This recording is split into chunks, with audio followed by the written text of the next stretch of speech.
ସାବଧାନ, ଆଗାମୀ 10 ମିନିଟ୍ ଆପଣଙ୍କ ଜୀବନର ସବୁଠାରୁ ଗୁରୁତ୍ୱପୂର୍ଣ୍ଣ ସମୟ ହେବାକୁ ଯାଉଛି। ଯଦି ଆପଣ ଏହି ଭିଡ଼ିଓର ଗୋଟିଏ ବି ସେକେଣ୍ଡ ସ୍କିପ୍ କରନ୍ତି, ତେବେ ହୁଏତ ଆପଣ ସାରା ଜୀବନ ସେହି ଗୋଟିଏ ମଣିଷ ପାଇଁ କାନ୍ଦିବାକୁ ବାଧ୍ୟ ହେବେ, ଯିଏ ବର୍ତ୍ତମାନ ଆପଣଙ୍କୁ ନିଜର ପାଦର ଧୂଳି ସହ ସମାନ ମନେ କରୁଛି। ତେଣୁ ଆଖି ବନ୍ଦ କରନ୍ତୁ ଏବଂ ତାଙ୍କୁ ମନେ ପକାନ୍ତୁ। ହଁ, ସେହି ବ୍ୟକ୍ତି ଯିଏ ଆଜିକାଲି ଆପଣଙ୍କୁ ସବୁଠାରୁ ଅଧିକ ଇଗ୍ନୋର କରୁଛନ୍ତି, ଯାହାର ଗୋଟିଏ ମେସେଜ ପାଇଁ ଆପଣ ଘଣ୍ଟା ଘଣ୍ଟା ଫୋନର ସ୍କ୍ରିନକୁ ଚାହିଁ ରହୁଛନ୍ତି, କିନ୍ତୁ ସେ ଅନଲାଇନ ଥାଇ ମଧ୍ୟ ଆପଣଙ୍କୁ ରିପ୍ଲାଇ ଦେଉନାହିଁ। ଆପଣଙ୍କୁ ଲାଗୁଛି ଯେ ଏହା ଏକ ସାଧାରଣ କଥା। ନା, ମନୋବିଜ୍ଞାନୀମାନେ ଏକ FMRI ମସ୍ତିଷ୍କ ସ୍କାନରୁ ଏକ ଆଶ୍ଚର୍ଯ୍ୟଜନକ ତଥ୍ୟ ଖୋଜି ପାଇଛନ୍ତି। ଆପଣ ଜାଣି ଆଶ୍ଚର୍ଯ୍ୟ ହେବେ ଯେ ଯେତେବେଳେ ଆପଣଙ୍କର ସବୁଠାରୁ ପ୍ରିୟ ମଣିଷ ଆପଣଙ୍କୁ ଇଗ୍ନୋର କରେ, ସେତେବେଳେ ଆପଣଙ୍କ ମସ୍ତିଷ୍କରେ ଠିକ୍ ସେହି ଯନ୍ତ୍ରଣା ସୃଷ୍ଟି ହୁଏ, ଯେଉଁ ଯନ୍ତ୍ରଣା ଶରୀରର କୌଣସି ହାଡ଼ ଭାଙ୍ଗିଗଲେ ହୋଇଥାଏ। ଏହା କେବଳ ଭାବନାତ୍ମକ କଷ୍ଟ ନୁହେଁ, ଏହା ଏକ ପ୍ରକୃତ ଯନ୍ତ୍ରଣା। କିନ୍ତୁ ଆଜି ମୁଁ ଆପଣଙ୍କୁ ପ୍ରତିଶ୍ରୁତି ଦେଉଛି, ଆଜିଠାରୁ ଠିକ୍ କିଛି ଦିନ ପରେ ରାତି 3ଟା ବାଜିଥିବ, ସମଗ୍ର ଦୁନିଆ ଶୋଇପଡ଼ିଥିବ, କିନ୍ତୁ ସେହି ଗୋଟିଏ ଲୋକ ଶୋଇପାରୁନଥିବ। ସେ ନିଜ ଫୋନ୍ ଖୋଲିବ, ଆପଣଙ୍କ ପୁରୁଣା ଚାଟ୍ ପଢ଼ିବ, ଆପଣଙ୍କ ଫଟୋ ଦେଖିବ, ଆଉ ତା ଆଖିରୁ ଲୁହ ଝରି ପଡ଼ିବ, କାରଣ ସେତେବେଳକୁ ବହୁତ ଡେରି ହୋଇଯାଇଥିବ। ସେ ଜାଣିସାରିଥିବ ଯେ ସେ ତା ଜୀବନର ସବୁଠାରୁ ଦାମୀ ହୀରାକୁ ମାଟିରେ ଫୋପାଡ଼ି ଦେଇଛି। ଆଜି ମୁଁ ଆପଣଙ୍କୁ ଆଧୁନିକ ମନୋବିଜ୍ଞାନର ଗଭୀର ରହସ୍ୟ ଏବଂ ଭଗବାନ ଶ୍ରୀକୃଷ୍ଣଙ୍କର ଏମିତି ଏକ ଗୁପ୍ତ ସନ୍ଦେଶ ଦେବି, ଯାହାକୁ ଯଦି ଆପଣ ଟିକିଏ ବି ଭୁଲ ବୁଝନ୍ତି, ତେବେ ସବୁଦିନ ପାଇଁ ଧୋକା ଖାଇବେ। ତେଣୁ ଧ୍ୟାନର ସହ ଶୁଣନ୍ତୁ, କାରଣ ଭିଡ଼ିଓର ଶେଷ ଭାଗରେ ଏପରି ଏକ ମାଇଣ୍ଡ ବ୍ଲୋଇଂ କଥା ଅଛି, ଯାହା ଆପଣଙ୍କର ପୁରା ଦୁନିଆକୁ ଦେଖିବାର ଦୃଷ୍ଟିକୋଣକୁ ଓଲଟ ପାଲଟ କରିଦେବ। ବନ୍ଧୁ, କେବେ ଶାନ୍ତି ମନରେ ଭାବିଛନ୍ତି, ଯେଉଁ ଲୋକ ଗତକାଲି ପର୍ଯ୍ୟନ୍ତ ଆପଣଙ୍କ ସହ ସବୁ କଥା ବାଣ୍ଟୁଥିଲା, ଆଜି ହଠାତ୍ କାହିଁକି ଏତେ ପାଷାଣ ପାଲଟିଗଲା? କାହିଁକି ସେ ଆପଣଙ୍କ ଲୁହକୁ ଦେଖିକି ବି ନ ଦେଖିଲା ଭଳି ଅଭିନୟ କରୁଛି? ଆପଣ ଭାବୁଥିବେ ସେ ଆପଣଙ୍କୁ ଘୃଣା କରୁଛି କିମ୍ବା ଆଉ କାହାକୁ ପାଇଯାଇଛି, କିନ୍ତୁ ପ୍ରକୃତ ଖେଳ କିଛି ଅଲଗା। ସେ ଆପଣଙ୍କୁ ଘୃଣା କରୁନାହିଁ, ସେ କେବଳ ଭ୍ୟାଲୁ ବ୍ଲାଇଣ୍ଡନେସ୍ ବା ମୂଲ୍ୟହୀନତାର ଅନ୍ଧପଣର ଶିକାର ହୋଇଯାଇଛି। ଆପଣ ତାଙ୍କ ପାଇଁ ଏତେ ମାତ୍ରାରେ ଉପଲବ୍ଧ ବା ଆଭେଲେବଲ ହୋଇଗଲେ ଯେ ଆପଣଙ୍କ ଅସ୍ତିତ୍ୱ ଆଜି ତାଙ୍କ ପାଇଁ ମାଗଣା ଅମ୍ଳଜାନ ବା ଫ୍ରି ଅକ୍ସିଜେନ ପରି ହୋଇଗଲା। ଆପଣ ପ୍ରତିଦିନ ନିଶ୍ୱାସ ନେଉଛନ୍ତି, କିନ୍ତୁ କ'ଣ କେବେ ପବନକୁ ଧନ୍ୟବାଦ ଦେଇଛନ୍ତି କି? ନା। କିନ୍ତୁ ଯଦି କେହି ଆମକୁ 3 ମିନିଟ୍ ପାଇଁ ମଧ୍ୟ ପାଣିରେ ବୁଡ଼େଇ ରଖେ, ତେବେ ଗୋଟିଏ ଢୋକ ପବନ ପାଇଁ ଆମେ ସାରା ପୃଥିବୀ ଦେଇଦେବାକୁ ମଧ୍ୟ ପ୍ରସ୍ତୁତ ହୋଇଯିବା। ମଣିଷର ମସ୍ତିଷ୍କ ନା ଏମିତି ହିଁ ପ୍ରୋଗ୍ରାମ ହୋଇଛି, ଯାହା ସହଜରେ ମିଳିଯାଏ ମସ୍ତିଷ୍କ ତାକୁ ମୂଲ୍ୟହୀନ ଭାବି ନିଏ। ଆପଣ ତାଙ୍କୁ ଦିନ ରାତି ମେସେଜ କରି ତୁରନ୍ତ ରିପ୍ଲାଏ ଦେଇ ତାଙ୍କର ସବୁ ଭୁଲକୁ କ୍ଷମା କରିଦେଇ ତାଙ୍କ ମନରେ ଏକ 100% ବିଶ୍ୱାସ ଜନ୍ମେଇ ଦେଇଛନ୍ତି ଯେ ମୁଁ ଯାହା କଲେ ବି ଏହି ମଣିଷଟି କେବେ ବି ମୋତେ ଛାଡ଼ିକି ଯିବ ନାହିଁ, ଇଏ ତ ମୋ ପକେଟରେ ଅଛି। ଯେଉଁଦିନ ଆପଣ କାହାକୁ ଏହି ଅନୁଭବ ଦେଇଦେବେ, ସେ ସେହି ଦିନଠାରୁ ଆପଣଙ୍କ ମଣିଷ ନୁହେଁ, ବରଂ ଗୋଟିଏ ନିର୍ଜୀବ ଖେଳନା ଭାବିବା ଆରମ୍ଭ କରିଦେବ। କିନ୍ତୁ ଅପେକ୍ଷା କରନ୍ତୁ, ଏହାର ପ୍ରତିକାର ମଧ୍ୟ ବହୁତ ଭୟାନକ ଅଟେ। ଏବେ ଆସନ୍ତୁ ସେହି ରାତି 3ଟାର ନିଷ୍ଠୁର ସତ୍ୟ ଆଡ଼କୁ।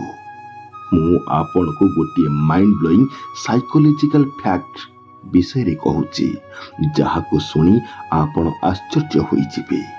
ଆପଣଙ୍କୁ ଲାଗୁଛି ସେ ଆପଣଙ୍କୁ ଇଗ୍ନୋର କରି ବହୁତ ଖୁସିରେ ଅଛି, ତାକୁ କୌଣସି ଫରକ ପଡ଼ୁନି। ଏବେ ଆପଣଙ୍କର ପାଳି। ଆପଣଙ୍କୁ କେବଳ ଗୋଟିଏ ଅସ୍ତ୍ର ବ୍ୟବହାର କରିବାର ଅଛି, ଯାହାକୁ ମନୋବିଜ୍ଞାନରେ କୁହାଯାଏ ଜାଇଗାର୍ନିକ ଇଫେକ୍ଟ।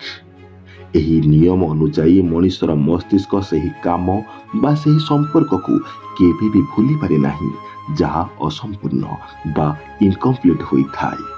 ଆଜି ପର୍ଯ୍ୟନ୍ତ ଆପଣ ତାଙ୍କୁ ବୁଝେଇବାକୁ ଚେଷ୍ଟା କରୁଥିଲେ, ଝଗଡ଼ା କରୁଥିଲେ, କାନ୍ଦୁଥିଲେ।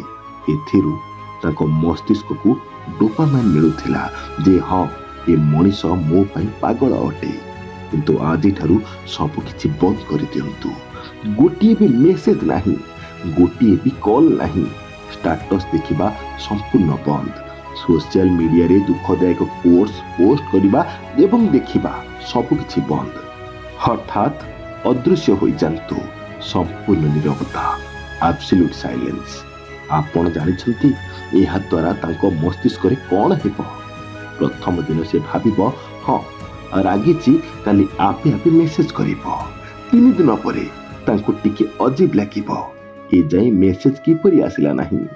ଗୋଟେ ସପ୍ତାହ ପରେ ତାଙ୍କ ଭିତରେ ଥିବା ସେହି ଜାଇଗାନିକ୍ ଇଫେକ୍ଟ ଆକ୍ଟିଭେଟ୍ ହୋଇଯିବ। ତାଙ୍କ ମସ୍ତିଷ୍କ ଏହି ଅସମ୍ପୂର୍ଣ୍ଣତାକୁ ସହ୍ୟ କରିପାରିବ ନାହିଁ। ସେ ଚିନ୍ତାରେ ପଡ଼ିଯିବ, ଯେଉଁ ମଣିଷ ମୋ ବିନା ମୁହୂର୍ତ୍ତେ ରହିପାରୁନଥିଲା, ସେ ହଠାତ୍ କେମିତି ଏତେ ଶାନ୍ତ ହୋଇଗଲା? ସତରେ କ'ଣ ସେ ମୋତେ ଭୁଲିଗଲା କି? କ'ଣ ସେ ମୋ ଠାରୁ ଭଲ କାହାକୁ ପାଇଗଲା କି? ଏହି ପ୍ରଶ୍ନ ଗୁଡ଼ିକ ତାଙ୍କ ଭିତରୁ କୋରି କୋରି ଖାଇବ। ଆଉ ରାତି 3ଟାରେ ଯେତେବେଳେ ଦୁନିଆର ସମସ୍ତ ଶବ୍ଦ ବନ୍ଦ ହୋଇଯାଇଥିବ, ଚାରିଆଡ଼େ ସୁନସାନ ହୋଇଯାଇଥିବ, ସେତେବେଳେ ତାର ନିଜ ମନ ତାକୁ ଚିତ୍କାର କରି ପଚାରିବ, ଆରେ ମୂର୍ଖ, ତୁ ଏତେ ଭଲ ପାଉଥିବା ଗୋଟିଏ ନିଷ୍ପାପ ହୃଦୟକୁ କ'ଣ ପାଇଁ ହରାଇଦେଲୁ? ସେତେବେଳେ ଆରମ୍ଭ ହେବ ପ୍ରକୃତ ଯନ୍ତ୍ରଣା। ଏହା ଏମିତି ଏକ ଯନ୍ତ୍ରଣା ଯାହାର କୌଣସି ଔଷଧ ନାହିଁ।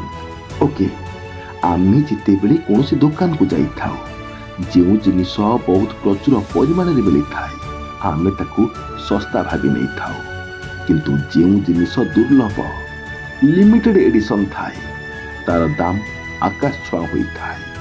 ଆପଣ ଏତେ ଦିନ ଧରି ନିଜକୁ ସେଲରେ ଲଗାଇ ଦେଇଥିଲେ। ଆପଣ ନିଜକୁ ଦୁର୍ଲଭ ବା ରେୟାର ବନେଇବାକୁ ପଡ଼ିବ। ମଣିଷ ଆପଣଙ୍କ ଉପସ୍ଥିତି ବା ପ୍ରେଜେନ୍ସକୁ ନୁହେଁ, ବରଂ ଆପଣଙ୍କ ଅନୁପସ୍ଥିତି ବା ଆବସେନ୍ସକୁ ଅଧିକ ଅନୁଭବ କରିଥାଏ। ଯେତେବେଳେ ଆପଣ ତାଙ୍କ ପଛରେ ଗୋଡ଼େଇବା ବନ୍ଦ କରି ନିଜ ଲକ୍ଷ୍ୟ ପଛରେ ଦୌଡ଼ିବା ଆରମ୍ଭ କରିବେ, ଯେତେବେଳେ ସେ ଦେଖିବ ଯେ ତାଙ୍କ ବିନା ଆପଣ ଖୁସିରେ ହସୁଛନ୍ତି, ପ୍ରଗତି କରୁଛନ୍ତି, ସେତେବେଳେ ତାର ଅହଙ୍କାର ଖଣ୍ଡ ଖଣ୍ଡ ହୋଇ ଭାଙ୍ଗିଯିବ।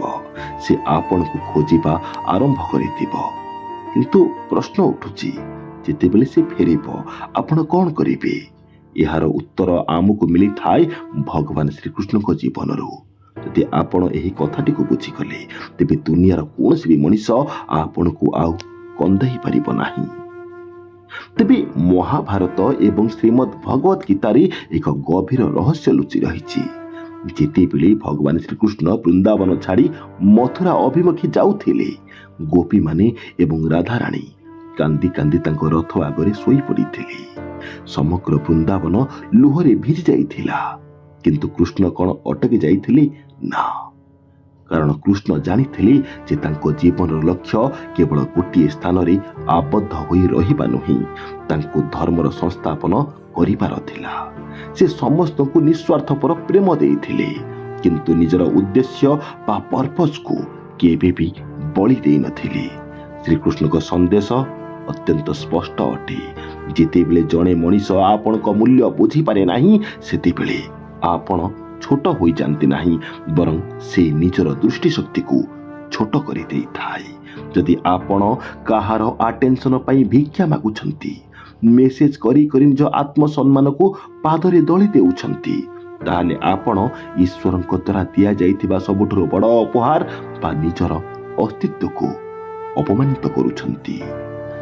ଯିଏ ନିଜର ମୂଲ୍ୟ ଭୁଲିଯାଏ, ଏହି ସ୍ୱାର୍ଥପର ଦୁନିଆ ତାକୁ ଆହୁରି ତଳକୁ ଖସାଇ ଦିଏ। ଯିଏ ନିଜର ମୂଲ୍ୟ ବୁଝେ, ସେ କେବେ ବି କାହାକୁ ନିଜର ମୂଲ୍ୟ ବୁଝେଇବାକୁ କାକୁତି ମିନତି ହୁଏ ନାହିଁ। ସେ ଚୁପଚାପ ସେଠାରୁ ଚାଲି ଯାଇଥାଏ ଏବଂ ତାର ସେହି ମହାନ ପ୍ରସ୍ଥାନ ହିଁ ସବୁଠାରୁ ବଡ଼ ଶାସ୍ତି ହୋଇଯାଏ। ଏବେ ଟିକେ ଧ୍ୟାନ ଦେଇ ଶୁଣନ୍ତୁ। ମୁଁ ଯାହା କହିବାକୁ ଯାଉଛି ହୁଏତ ଆପଣଙ୍କୁ ଖରାପ ଲାଗିପାରେ, କିନ୍ତୁ ଏହା ହିଁ ଚରମ ସତ୍ୟ। ଆମେ ଜୀବନରେ ସବୁଠାରୁ ଅଧିକ ବା ସବୁଠାରୁ ବଡ଼ ଭୁଲ କ'ଣ କରୁ ଜାଣନ୍ତି?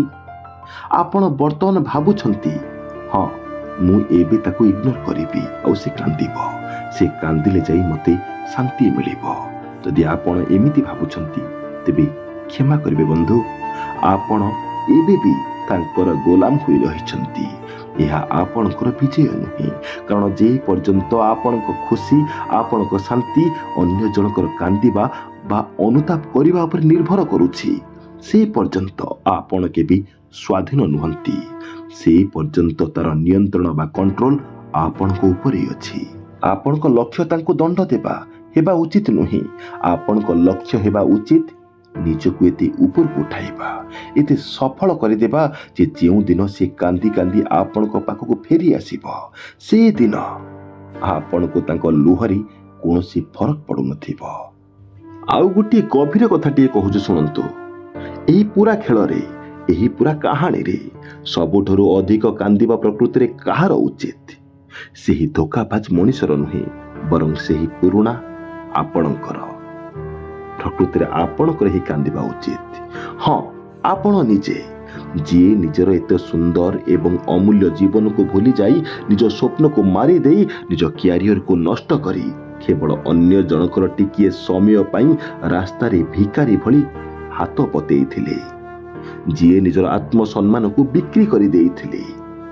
ଏହି ଲୁହ ସେହି ଦୁର୍ବଳ ମଣିଷ ପାଇଁ ହେବା ଉଚିତ, ଯିଏ ଆଜି ପର୍ଯ୍ୟନ୍ତ ଆପଣଙ୍କ ଭିତରେ ବଞ୍ଚିଥିଲା, କିନ୍ତୁ ଆଜି ଏହି ମୁହୂର୍ତ୍ତରେ ଆପଣଙ୍କ ଭିତରେ ଥିବା ସେହି ଦୁର୍ବଳ ପୁରୁଣା ମଣିଷଟିର ମୃତ୍ୟୁ ହୋଇସାରିଛି। ଏବେ ଜନ୍ମ ନେଇଛି ଏକ ନୂଆ, ଶକ୍ତିଶାଳୀ, ଆତ୍ମବିଶ୍ୱାସୀ ଏବଂ ଅପରାଜେୟ ବ୍ୟକ୍ତିତ୍ୱ, ଯାହାକୁ ଆଉ କାହାର ପ୍ରମାଣ ବା ଭ୍ୟାଲିଡେସନ ଦରକାର ପଡ଼ିବ ନାହିଁ।